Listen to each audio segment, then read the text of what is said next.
Shalom saudaraku, kembali lagi berjumpa di acara talk show kesayangan kita, Live Talk. Oke, seperti yang telah saya janjikan, hari ini kita akan punya tema healthy lifestyle, pola hidup yang sehat. Sebab saya percaya kita bukan hanya harus sehat rohani, tetapi kita juga harus sehat jasmani. Seimbang ya dua-duanya. Harus.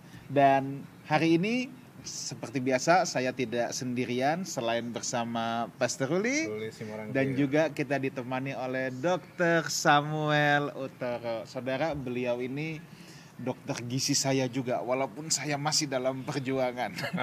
Ya, seperti biasa saudara, jangan ada yang menelepon sebab kita tidak bisa angkat telepon, tapi saudara boleh WhatsApp di nomor yang tersedia di bawah ini. Saudara WhatsApp boleh tanya apa saja, apalagi mumpung ada ahlinya nih. Saudara boleh tanya tentang kesehatan, ya. Jadi saudara bisa bisa melakukan WhatsApp langsung, dan tanpa panjang lebar saya persilakan Pastor Ruli untuk memulainya. Terima kasih Pastor Wigan. Welcome to Live Talk to Dr. Samuel. Hari ini kita bakalan ngobrol yang pasti menyenangkan dan menambah pengetahuan. Nah, saya mau mulai pembicaraan kita ini dari Yohanes 21 ayat yang ke-17 bagian akhirnya. Jadi 17b-nya.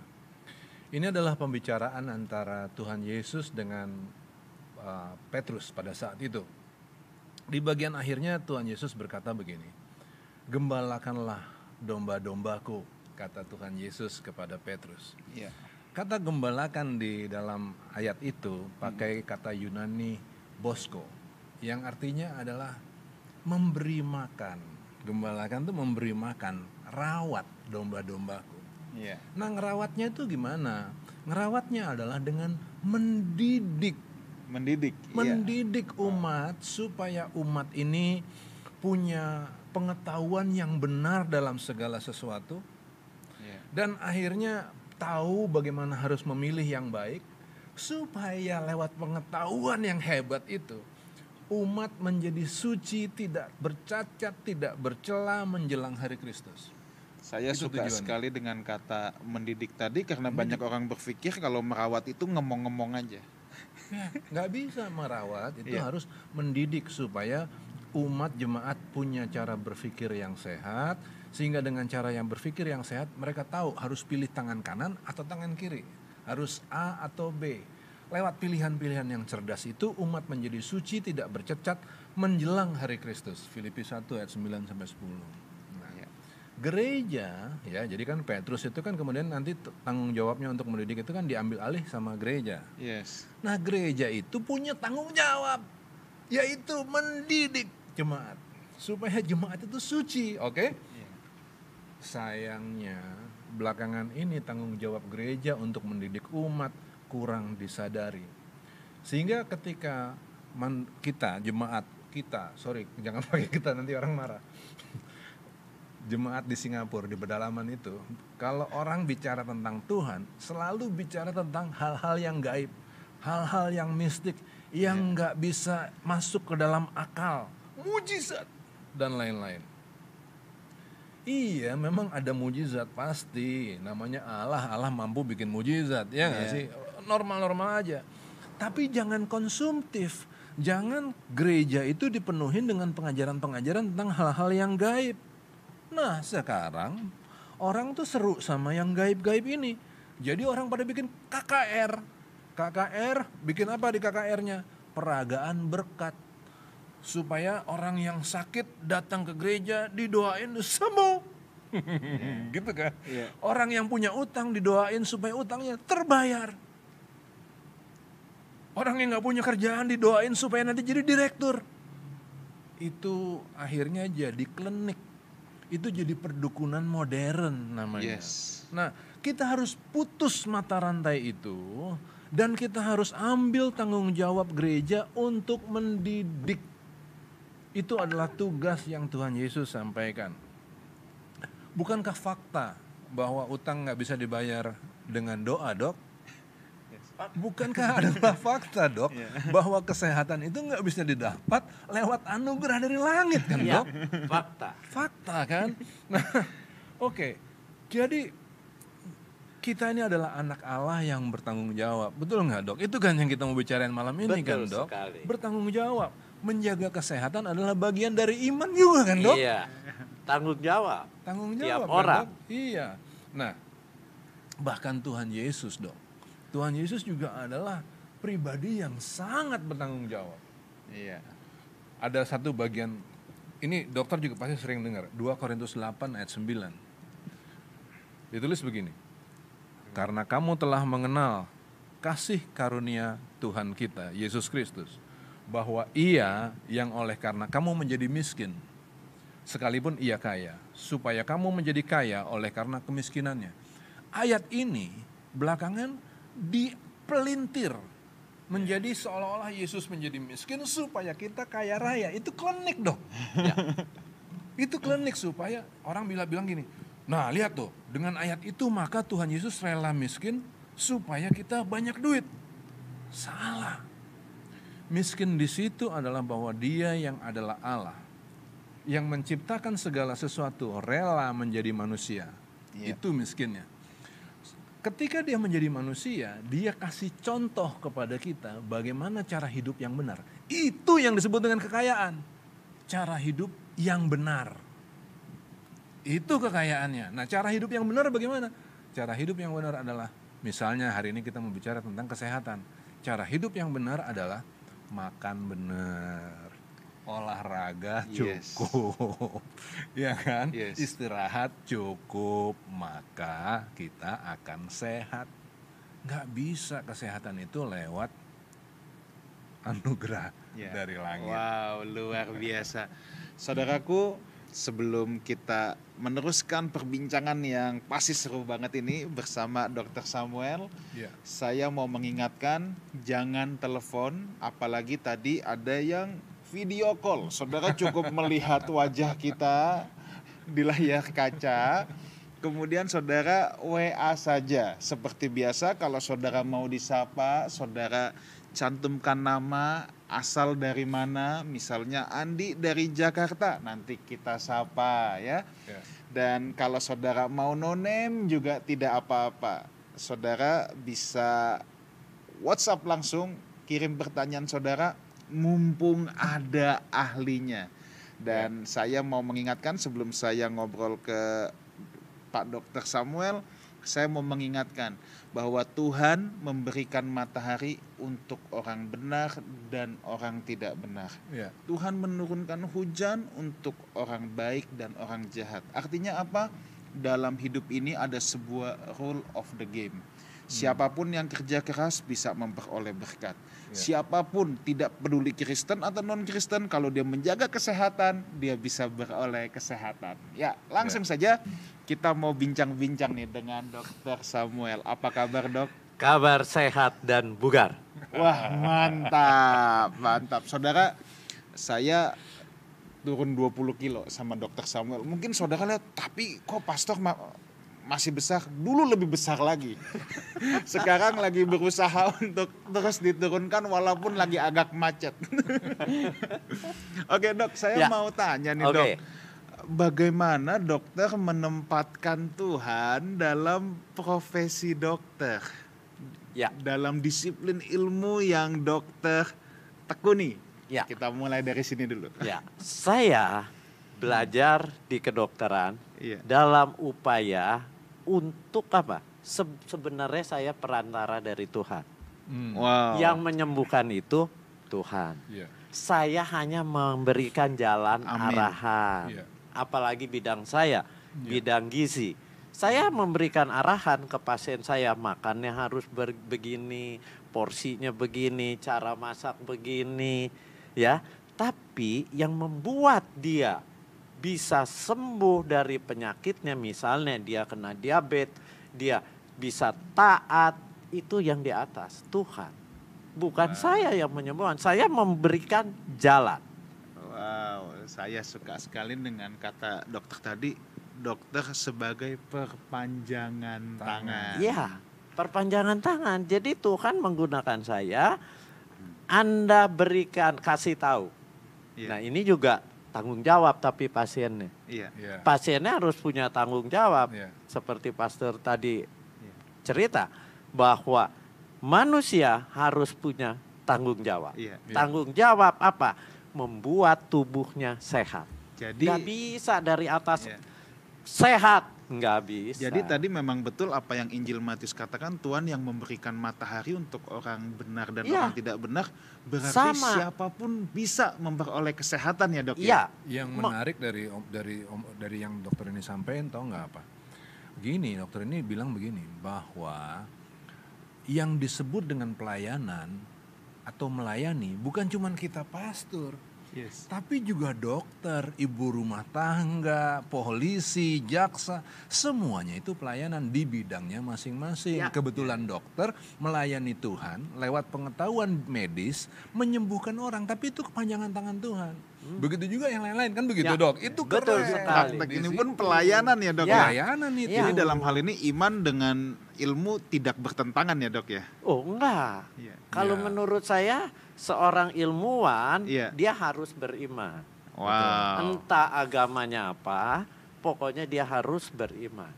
Karena seorang yang pintar tanpa iman jadi berbahaya. Ada satu yang itu tadi, saya bacain ya. Ada tulisannya Paulus kepada jemaat Filipi. Paulus bilang begini, dan inilah doaku. Jadi Paulus berdoa, apa yang didoain? Dan inilah doaku.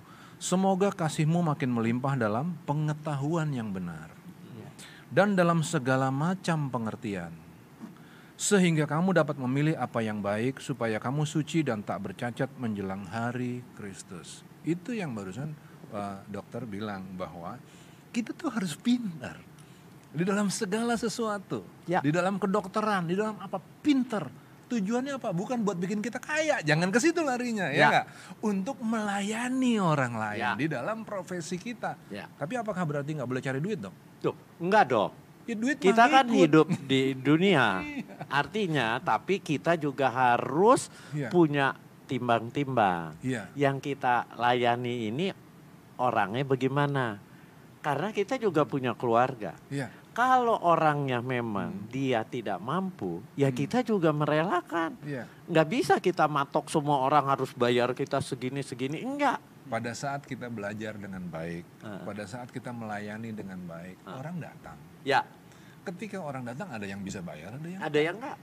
Kita nikmatin aja kan, kan begitu. Itu cara hidup sehat. Itu sehat. Ini amazingly dokter sudah dibombardir dengan pertanyaan. Wah, ini baru 10 menit mulai sudah 10 pertanyaan yang masuk. Oke, kita langsung jawab. Oke. Ayo. Yang pertama, selamat malam Pak Dokter. Saya Rista dari Solo. Berat badan saya 75 kilo. Tinggi badan 156. Bagaimana apa yang harus saya ubah dulu? Pola makan atau yang lain? Sarannya dok. Silakan dok. Jadi Rista, begini.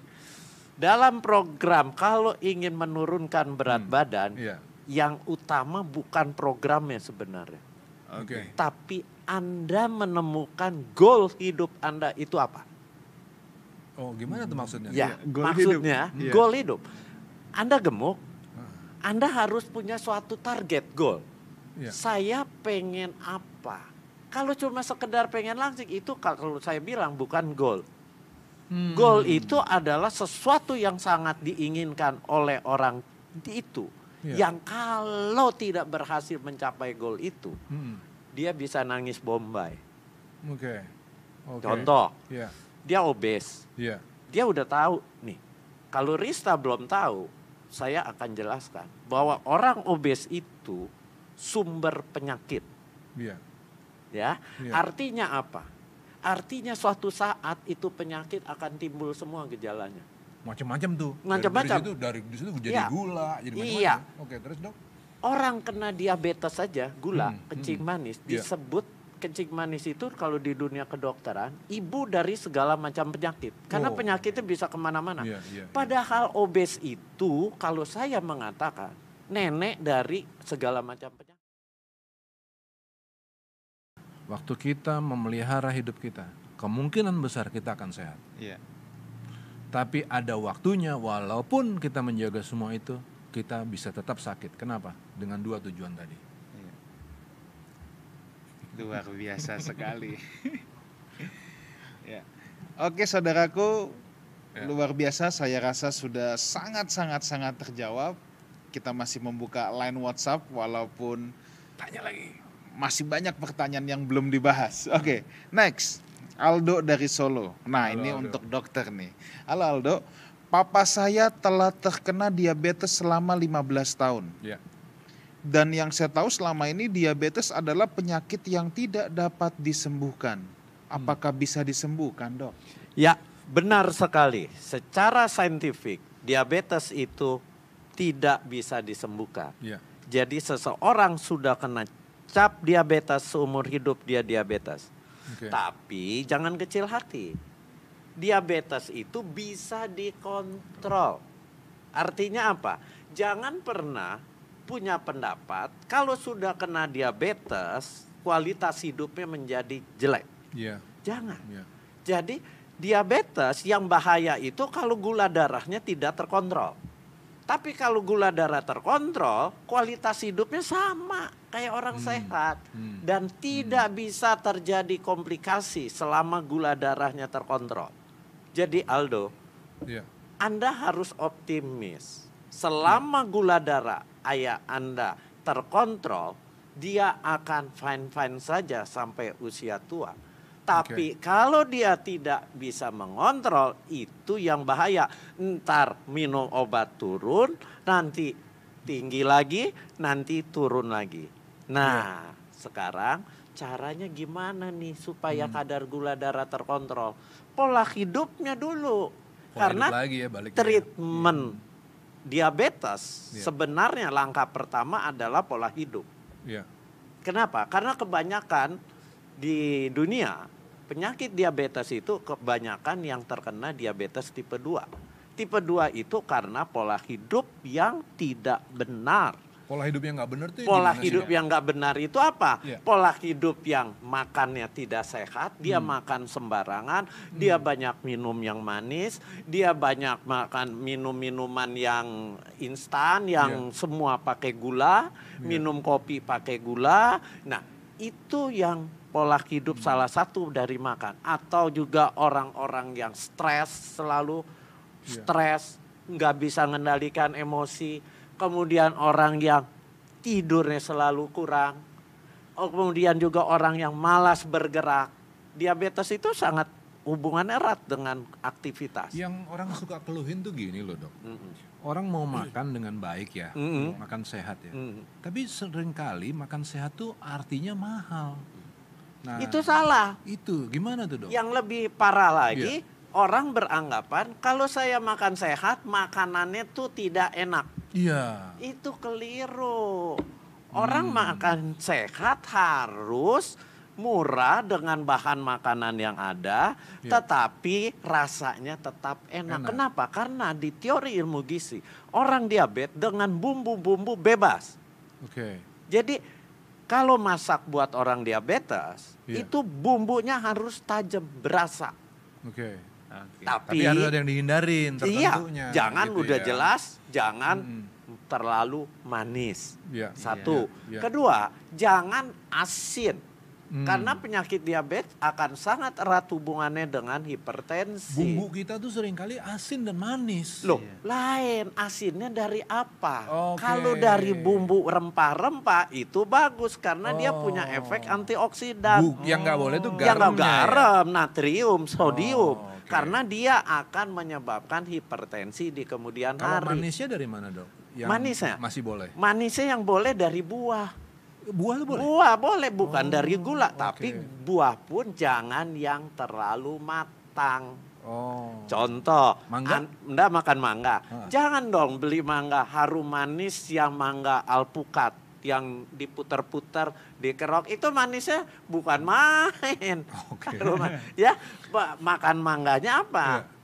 Buah dermayu yang masih ada sagu-sagunya. Nah itu boleh, silakan. Nanti diajarin nggak, Dok? Dia diajarin. Saya akan bicara pemilihan dari buah-buahnya bagaimana. Nah jadi orang diabetes itu atur makannya, atur pola pikirnya, atur istirahatnya, atur olahraganya. Pola pikir itu maksudnya gimana? Pola pikir jangan mudah stres. Karena begitu Anda stres, ada hormon di dalam tubuh Anda keluar namanya kortisol. Itu menyebabkan gula darah Anda tinggi. Iya. Tidur juga begitu. Jangan Anda tidur kemalaman. Begitu Anda tidur kemalaman, nafsu makannya akan timbul. Bahaya. Jadi hidup itu sebenarnya ini general. Pola hidup sehat itu yang saya sebut selalu dengan 5S. Makan sehat, berpikir sehat, istirahat sehat, aktivitas sehat, dan lingkungan harus sehat. Makan sehat, makannya harus diatur. Gitu. Luar biasa sekali. Saya senang banget ini tadi. Makan sehat, lingkungan sehat, maka komunitas harus sehat, Bang. Iya benar, komunitas mendukung. Apalagi bicara orang diabetes, bicara orang obesitas, keluarga harus mendukung. Saya tambahin dikit ya, dokter tadi kan ngomong mengenai pola hidup yang sehat ya. Nah, kalau kita mau punya pola hidup yang sehat, kita harus punya goal. Saya kasih tahu, goalnya di dalam Alkitab apa? Goalnya begini, kita harus sadar bahwa tubuh kita adalah bait Roh Kudus. Saya mau ambil dari 1 Korintus 6 ayat 19 sampai 20. Atau tidak tahukah kamu bahwa tubuhmu adalah bait Roh Kudus yang diam di dalam kamu, Roh Kudus yang kamu peroleh dari Allah, dan bahwa kamu bukan milik kamu sendiri, sebab kamu telah dibeli dan harganya telah lunas dibayar. Karena itu muliakanlah Allah dengan tubuhmu.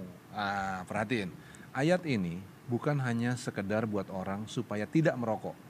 Seringkali orang ngomong, lu lagi ngerokok, lu nggak baca Alkitab.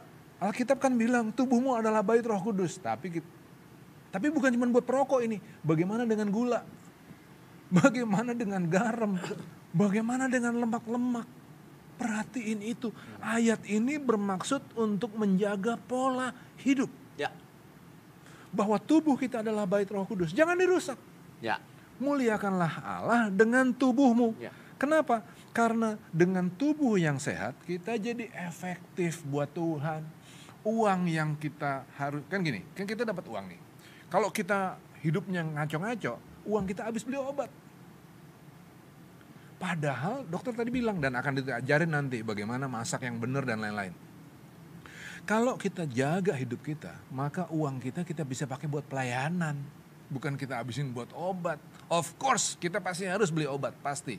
Tapi ada perimbangannya antara yang kita pakai dengan pelayanan dan obat. Jadi muliakanlah Allah dengan tubuhmu. Itu goal kita. Hati-hati. Tubuhnya, tubuh kita bait Roh Kudus. Tuhan juga pernah ada cerita bagaimana dia marah-marah ngelihat bait Allah jadi tempat dagang segala macam. Jangan tunggu sampai kita kena tegur Tuhan. Jadi harus sudah jaga tubuhmu. Ya, itu goalnya ya. Ayo jaga tubuh karena ini tubuh kita adalah bait Allah. Sedang. Hanya 36-38 kurang lebih. Besar. Terus ini di sini nih berlipat-lipat tiga biji. Triple chin.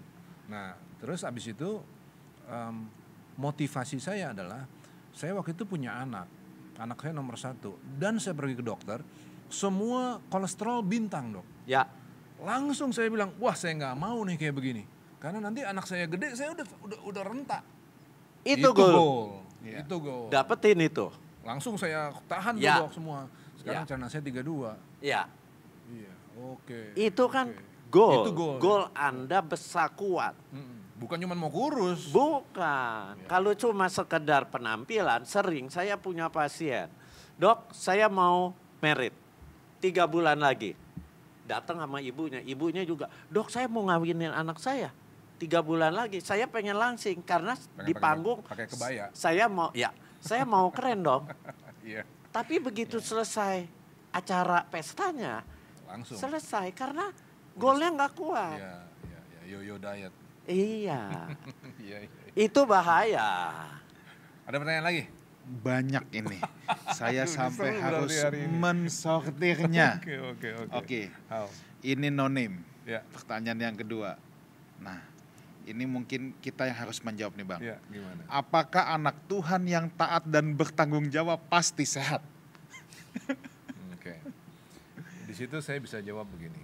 Sebetulnya disinilah berlaku hukum tabur dan tuai.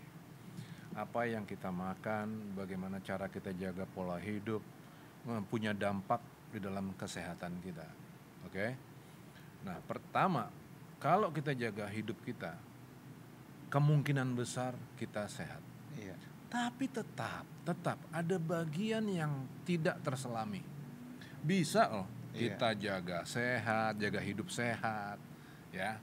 Kita istirahat cukup, enggak gemuk, tahu-tahu sakit dan parah. Ya. Bisa, tetap bisa. Tapi ketika itu terjadi, cara berpikir di sini yang bermain adalah cara berpikir. Cara berpikir yang dilandasi dengan pengetahuan firman Tuhan. Apa? Di dalam setiap kesulitan, apapun itu, tujuan Tuhan ada 2, selalu ada 2. Ulangan 8 ayat 2 dan ayat 3. Perhati nanti di rumah. Ayat 2 dan 3 ya. Ulangan 8 ayat 2 dan 3. Hanya 2, selalu ada 2 masalah Tuhan di balik setiap kesulitan. 1, merendahkan hati. Seringkali orang jadi sehat terus sombong. Yang dikejar bukan Tuhan, yang dikejar sehat. Sampai dia lari ke Berlin. Wah, maraton di Berlin, maraton di Jepang, terus dikejar itu. Akhirnya lupa bahwa tujuan hidup adalah selalu merendahkan hati di depan Tuhan. Nggak ada tempat untuk orang yang sombong. Nggak ada tempat untuk Superman, karena nggak ada Superman. Nggak ada orang yang otot kawat balung besi, nggak ada itu. Nah, tapi waktu kita sehat, seringkali kita lupa sama Tuhan. Nah, sering dalam kondisi itu Tuhan hajar, jedar, merendahkan hati. 1. Kedua, mengetahui apa yang ada di dalam hati kita. Tujuan dari kesulitan itu 2 itu. Merendahkan hati dan mengetahui apa yang ada di dalam hati kita. Waktu semua baik, kondisi semua baik, gampang kita nyanyi. Kaulah segalanya bagiku. Kaulah segalanya. Gampang karena sehat. Tapi begitu datang persoalan, kelihatan apa sebetulnya yang jadi perhatian seseorang. Ternyata kan di balik fasad yang cerita bahwa kaulah segalanya. Ternyata yang dikejar banyak orang kan uang. Yang dikejar banyak orang kan kesehatan. Yang dikejar banyak orang kan kesombongan, harga diri dan macam-macam. Begitu persoalan datang, baru kita diem. Nah, jawabannya tadi ya, waktu kita menjaga hidup kita, waktu kita memelihara hidup kita, kemungkinan besar kita akan sehat. Iya. Tapi ada waktunya, walaupun kita menjaga semua itu, kita bisa tetap sakit. Kenapa? Dengan 2 tujuan tadi. Iya. Luar biasa sekali. Ya. Oke, saudaraku, luar biasa. Saya rasa sudah sangat terjawab. Kita masih membuka line WhatsApp walaupun tanya lagi. Masih banyak pertanyaan yang belum dibahas. Oke, next. Aldo dari Solo. Nah, ini Aldo. Untuk dokter nih. Halo Aldo, papa saya telah terkena diabetes selama 15 tahun. Ya. Dan yang saya tahu selama ini diabetes adalah penyakit yang tidak dapat disembuhkan. Apakah bisa disembuhkan, Dok? Ya, benar sekali. Secara saintifik, diabetes itu tidak bisa disembuhkan. Ya. Jadi seseorang sudah kena cap diabetes, seumur hidup dia diabetes. Okay. Tapi jangan kecil hati. Diabetes itu bisa dikontrol. Artinya apa? Jangan pernah punya pendapat kalau sudah kena diabetes, kualitas hidupnya menjadi jelek. Yeah. Jangan. Yeah. Jadi diabetes yang bahaya itu kalau gula darahnya tidak terkontrol. Tapi kalau gula darah terkontrol, kualitas hidupnya sama kayak orang sehat. Dan tidak bisa terjadi komplikasi selama gula darahnya terkontrol. Jadi Aldo, Anda harus optimis. Selama gula darah ayah Anda terkontrol, dia akan fine-fine saja sampai usia tua. Tapi kalau dia tidak bisa mengontrol, itu yang bahaya. Ntar minum obat turun, nanti tinggi lagi, nanti turun lagi. Nah, sekarang caranya gimana nih supaya kadar gula darah terkontrol? Pola hidupnya dulu. Karena treatment diabetes sebenarnya langkah pertama adalah pola hidup. Kenapa? Karena kebanyakan di dunia penyakit diabetes itu kebanyakan yang terkena diabetes tipe 2. Tipe 2 itu karena pola hidup yang tidak benar. Pola hidup yang nggak benar tuh pola hidup yang nggak benar itu apa? Pola hidup yang makannya tidak sehat, dia makan sembarangan, dia banyak minum yang manis, dia banyak makan minuman yang instan, yang semua pakai gula, minum kopi pakai gula. Nah, itu yang pola hidup salah satu dari makan. Atau juga orang-orang yang stres, selalu stres, nggak bisa mengendalikan emosi. Kemudian orang yang tidurnya selalu kurang. Kemudian juga orang yang malas bergerak. Diabetes itu sangat hubungannya erat dengan aktivitas. Yang orang suka keluhin tuh gini loh dok. Orang mau makan dengan baik ya, makan sehat ya. Tapi seringkali makan sehat tuh artinya mahal.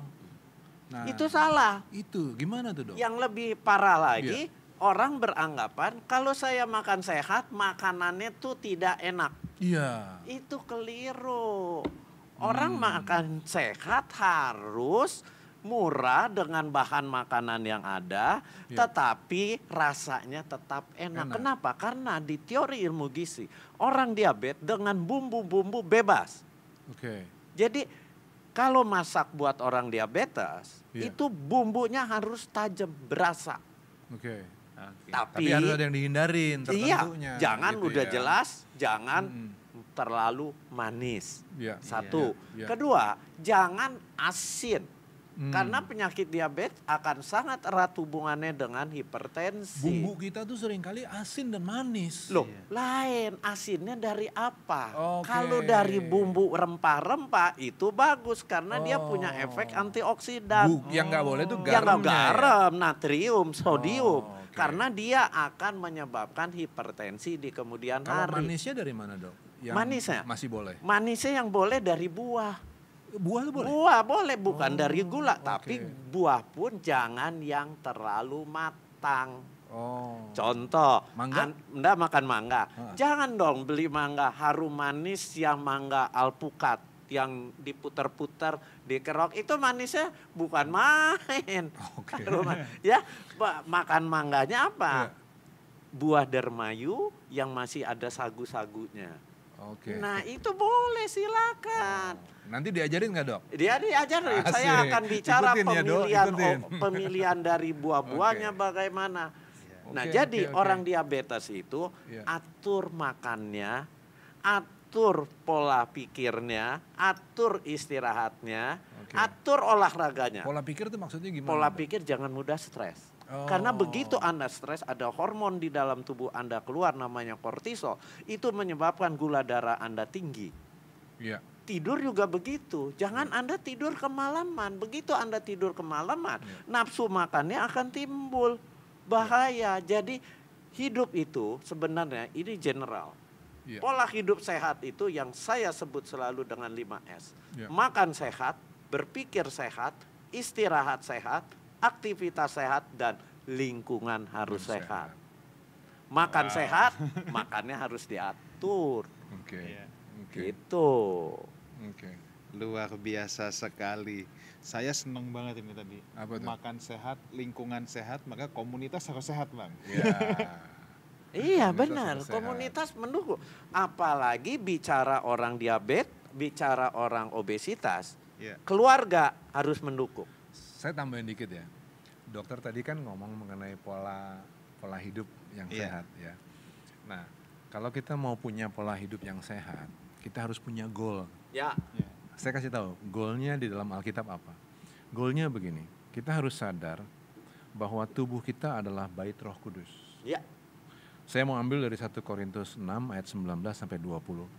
Atau tidak tahukah kamu bahwa tubuhmu adalah bait Roh Kudus yang diam di dalam kamu. Roh Kudus yang kamu peroleh dari Allah. Dan bahwa kamu bukan milik kamu sendiri, sebab kamu telah dibeli dan harganya telah lunas dibayar.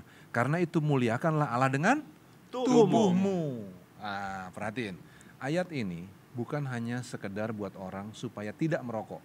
Seringkali orang ngomong, lu lagi ngerokok, lu nggak baca Alkitab. Alkitab kan bilang tubuhmu adalah bait Roh Kudus. Tapi bukan cuma buat perokok ini. Bagaimana dengan gula?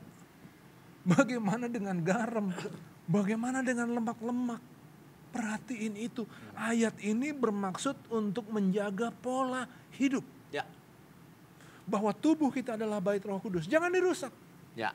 Muliakanlah Allah dengan tubuhmu. Ya. Kenapa? Karena dengan tubuh yang sehat kita jadi efektif buat Tuhan. Uang yang kita harus, kan gini, kan kita dapat uang nih. Kalau kita hidupnya ngaco-ngaco, uang kita habis beli obat. Padahal dokter tadi bilang dan akan diajarin nanti bagaimana masak yang benar dan lain-lain. Kalau kita jaga hidup kita, maka uang kita bisa pakai buat pelayanan. Bukan kita habisin buat obat. Of course kita pasti harus beli obat, pasti. Tapi ada perimbangannya antara yang kita pakai dengan pelayanan dan obat. Jadi muliakanlah Allah dengan tubuhmu. Ya, itu goal kita. Hati-hati. Ya. Tubuhnya, tubuh kita bait Roh Kudus. Ya. Tuhan juga pernah ada cerita bagaimana dia marah-marah ngelihat bait Allah jadi tempat dagang segala macam. Jangan tunggu sampai kita kena tegur Tuhan. Jadi harus sudah jaga tubuhmu. Ya, itu goalnya ya. Ayo jaga tubuh karena ini tubuh kita adalah bait Allah. Ini masih sangat banyak pertanyaan dok, tapi kita harus beranjak sebab dokter mau memperlihatkan sesuatu yang sangat menarik. Nanti kita sambil ngobrol dok ya. Sambil ngobrol sambil di sana. Saya sambil bawa handphone supaya yang mau bertanya tetap bisa. Sambil ada yang bertanya nih dok. Shalom Hana dari Banjarmasin. Shalom, saya Hana dari Banjarmasin. Diet sesuai golongan darah, apakah bisa diterapkan dok untuk semua usia? Silakan dok. Ya, soal diet golongan darah itu sebenarnya satu jenis diet berdasarkan pengalaman seorang dokter. Seorang dokter punya pengalaman bahkan dari ayahnya. Ayahnya tuh punya pengalaman ngobatin pasien yang punya penyakit dengan golongan darah disesuaikan, ya. Tapi ini pengalaman di dunia kedokteran ada yang satu namanya evidence based medicine. Jadi kita mengambil langkah treatment pengobatan harus berdasarkan suatu penelitian yang terbukti secara ilmiah dengan penelitian yang besar. Penelitian besar itu yang disebut randomized control trial. Jadi caranya gini Pak, 100 orang kita kasih diet golongan darah. 100 orang kita kasih diet yang biasa. Sebelumnya kita periksa labnya macam-macam kondisi tubuhnya. Setelah 3 bulan kita cek ulang yang 100 ini, 100 ini. Kita lihat hasilnya, kita bandingkan. Mana yang lebih bagus. Nah, diet golongan darah tidak melakukan itu.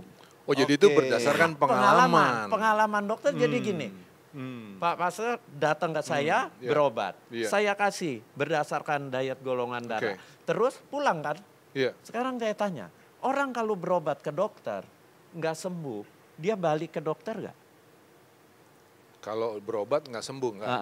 Belum tentu. Dia bisa cari dokter lain.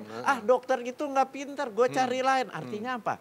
Apakah yang gagal tercatat di enggak pasti. Rekodnya dia. Belum tentu lah paling enggak. Yang datang balik, yang berhasil tercatat. Jadi dia beranggapan ini berhasil. Itu kalau di dunia kedokteran masuk grade yang paling rendah. Artinya nggak perlu diikutin.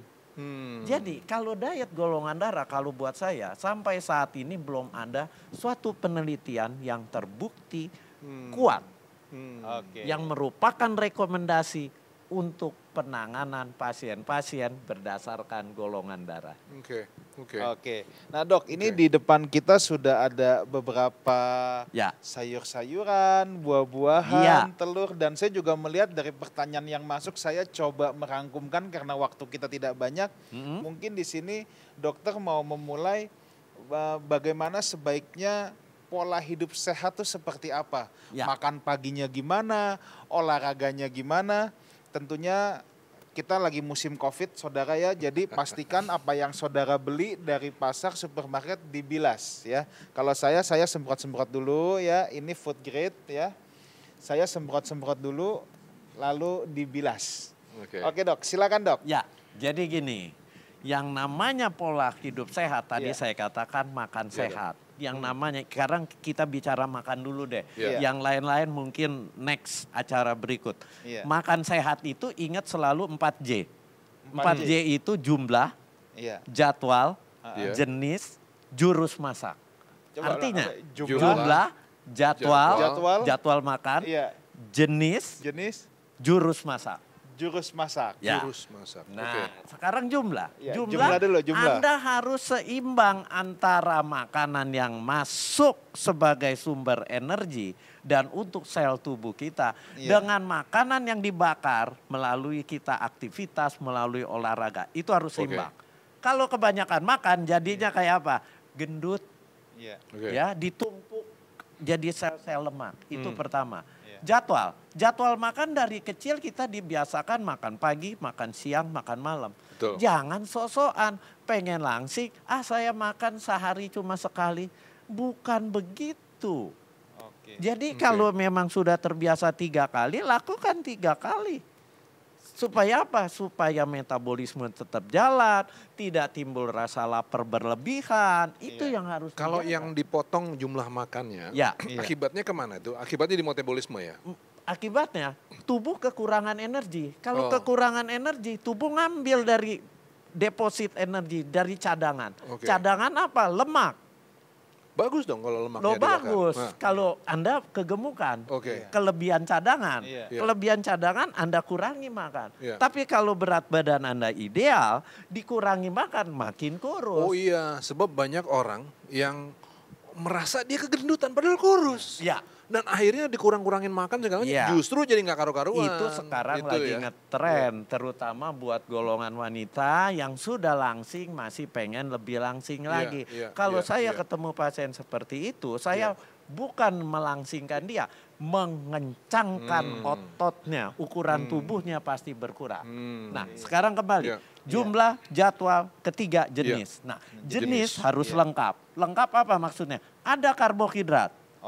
Karbohidrat apa? Nasi. Pilihannya. Ada nasi merah, ada nasi hitam, ada nasi putih. Ya, pilihannya mana yang terbaik? Yang terbaik nasi hitam. Kenapa? Karena dia seratnya tinggi, ada zat warnanya hitam, mengandung satu zat namanya antosianin. Antosianin itu punya efek antioksidan kuat. Antioksidan buat apa? Menangkal radikal bebas. Radikal bebas itu apa? Atom yang ngerusak tubuh kita. Kenapa? Karena dia sangat reaktif. Dan akibatnya apa kalau dirusak? Timbullah penuaan dini. Umur baru 40, tampang udah kayak umur 60, 70 tahun. Kemudian timbullah penyakit-penyakit diabetes, stroke, kena kanker itu. Nah, ini ditangkal nasi hitam, antosianin. Seratnya tinggi. Nasi merah, ini juga bagus, mengandung zat warna merah. Itu juga punya efek antioksidan. Tapi lebih bagus. Lebih kuat yang hitam. Yang jelek itu nasi putih. Tapi apakah kita nggak boleh makan karbohidrat? Kalau saya tetap makan karbohidrat. Kenapa? Karena penelitian terakhir membuktikan orang-orang yang tidak makan karbo sama sekali, proses kepikunannya yang disebut Alzheimer itu datang akan lebih cepat. Jadi jangan sembarangan juga. Memang orang nggak makan karbohidrat berat badannya turunnya cepat. Kenapa bisa cepat? Karena karbohidrat itu di tubuh orang punya sifat mengikat air. pada waktu tidak ada yang mengikat air, air banyak keluar. Kalau air keluar berat badannya turun nggak? Turun. Turun pasti. Badan kita kan banyak kan air. Iya. Dok, tapi pertanyaannya ini kalau nasi hitam kan nggak boleh makan semangkok gini ya dok ya? Loh, tetap ya? Enggak dong, tergantung. Kalau badannya kurus sekali ya boleh saja makan segini. Tapi kalau yang sudah besar, sudah kegemukan ya jangan dong. Jadi balik lagi ke J yang pertama. Kalorinya, jumlah. Makanya yang supaya ingat udah 4J, jumlah, jadwal, jenis. Pertama karbohidrat, kedua harus ada sumber bahan makanan protein. Protein apa? Hewani, ada nabati. Tahu, tempe, nabati, protein. Ini hewani ayam. Ini bagus. Ini ayam kampung ini dok. Ayam kampung tetap kulitnya jangan dimakan. Karena harus di bawah kulit itu terkandung lemak. Terkandung kolesterol, itu jelek. Wah, fried chicken paling enak telur, kulitnya itu. Putih telur itu protein, tapi kuning telurnya jangan dimakan karena 1 butir kuning telur mengandung kolesterol 200 mg. Padahal jatah kita, Anda kadar kolesterolnya normal, jatah makan kolesterol tidak lebih 300 mg per hari. Tapi ada yang bilang lagi dok, kalau putih telur salmonella lagi. Loh, itu kalau nggak dimasak. Makanya saya paling anti ada orang makan telur setengah mateng. STMJ? Aduh, itu lagi. Itu tuh. Parah. Dia mentah, susu, telur, madu, jahe. Katanya biar jreng. Tambah gula dikit lagi. Bukan jreng, justru ada kolesterol yang menjumbat aliran darah ke alat kelaminnya. Bukan jreng, malah lek. Oh gitu ya, malah kesana larinya. Malah loyo, dia jerengnya cuma karena ada madu. Madu kan gula buat tenaga. Iya, itu seger, tapi segernya cuma sebentar. Habis itu persoalan. Iya, nah jadi jenis karbohidrat, protein, nabati, kacang-kacangan bagus, ya, tahu, tempe bagus. Ikan bagus sekali sumber proteinnya. Bagusnya lagi apa? Yang ketiga, lemak. Lemak harus dipilih, lemak yang sehat. Lemak sehat apa? Omega 3 adanya di ikan. Semua jenis ikan dok? Semua jenis ikan. Yang paling tinggi omega 3-nya memang ikan salmon, ikan tuna, ikan kakap. Ikan goreng? Tapi enggak dong. Digorengnya itu. Digorengnya itu yang merusak. Tapi kalau pakai air fryer boleh dok? Boleh, karena air fryer nggak pakai minyak. Nah, yang menarik di negara kita yang banyak ikan kayak gini, ikan kembung. Ikan kembung ini ternyata diteliti 200 mg ikan kembung, kira-kira ukuran segede gini, itu kandungan omega 3-nya setara dengan ikan salmon 1/4 kilo. Oh gitu? Iya, padahal murah jauh. Oh gitu. Jadi nggak ada alasan kita nggak bisa makan yang sehat orang Indonesia. Jadi ini Indonesian salmon? Iya, itu luar biasa. Jadi kira-kira kalau untuk yang maintenance dulu deh dok. Ini sekali makan ikan kembung boleh berapa banyak dok? Maintenance tergantung. Maintenance buat apa? Buat orang yang sedang proses menurunkan atau yang sudah ideal. Kalau yang sudah ideal ini boleh 2 ekor. Kalau saya? Jangan dong. Jangan. Enggak dok, tapi kalau saya nanya bagaimana cara nyiapin ya kalau gitu ikan kembung. Karena kan kebanyakan digoreng. Jangan digoreng, prinsip jangan digoreng. Dia apa? Dibakar, dipepes, di steam, di sup, di grill. Atau air fryer menggoreng tanpa minyak. Itu yang sehat. Dan jangan dilupakan tadi karbohidrat, protein, lemak sudah. Yang penting lagi apa? Serat, vitamin dan mineral. Adanya di mana? Di sayur dan di buah. Saya mau cepat-cepat ngomong buah karena saya menarik. Gimana, buah ini tolong di syuting lebih dekat. Perlihatkan ini kuningnya ada bintik-bintik hitam. Ini udah nggak boleh dimakan.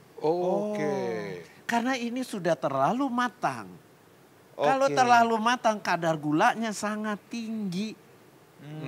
Jangan. Jadi mesti cari pisang yang belum ada yang bintik. Nih masih ijo-ijonya kayak gini masih ke sini. Enggak enak dok katanya.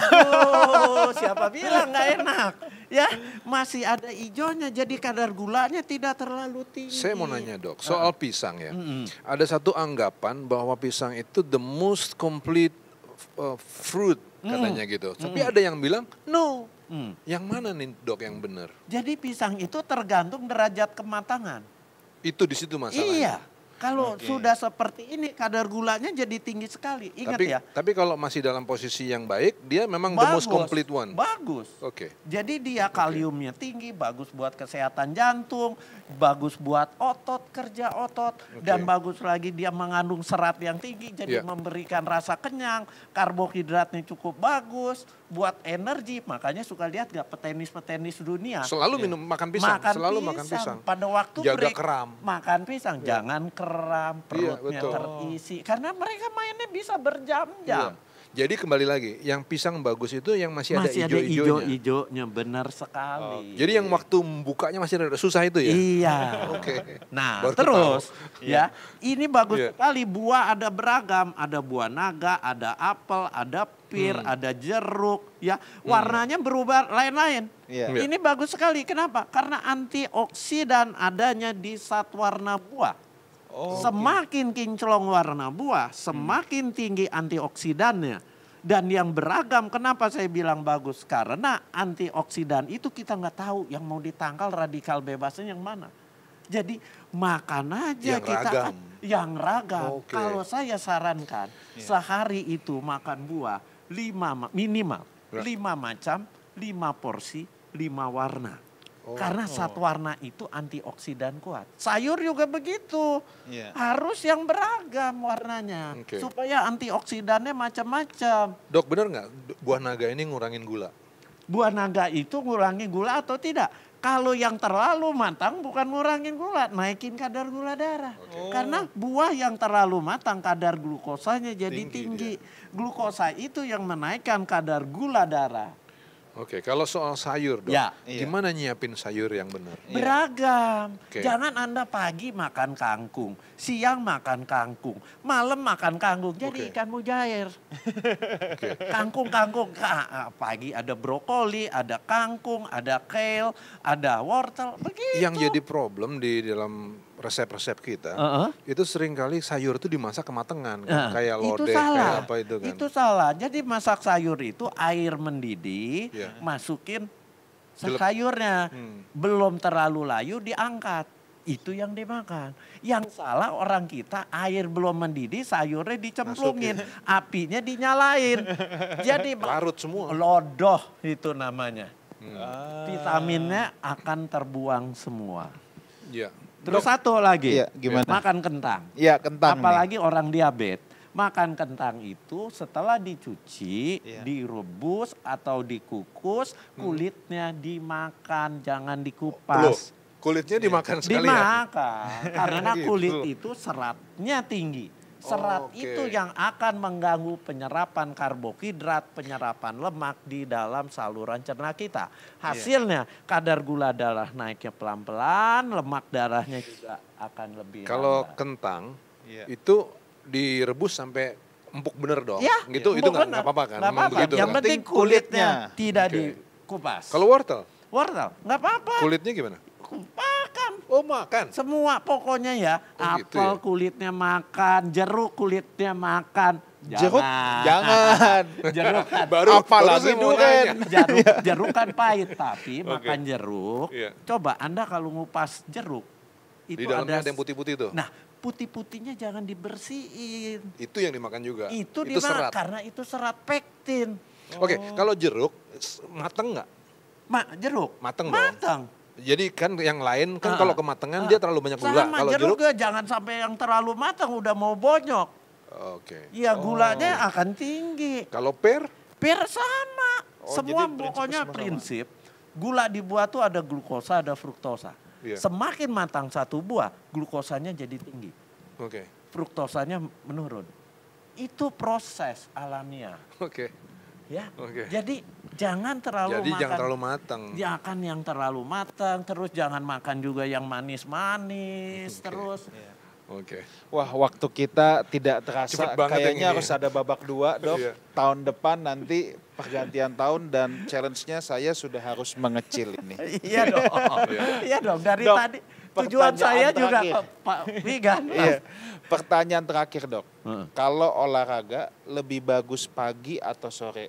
Itu yang pertama. Yang kedua, kalau pagi lebih baik sarapan dulu atau jangan sarapan dulu? Jadi olahraga itu nggak ada waktu yang terbaik. Yeah. Semua sama baik, tergantung tubuh kita. Okay. Tiap orang berbeda. Ada orang yang olahraga sore di atas jam 5 sore, jam 6, jam 7 malam.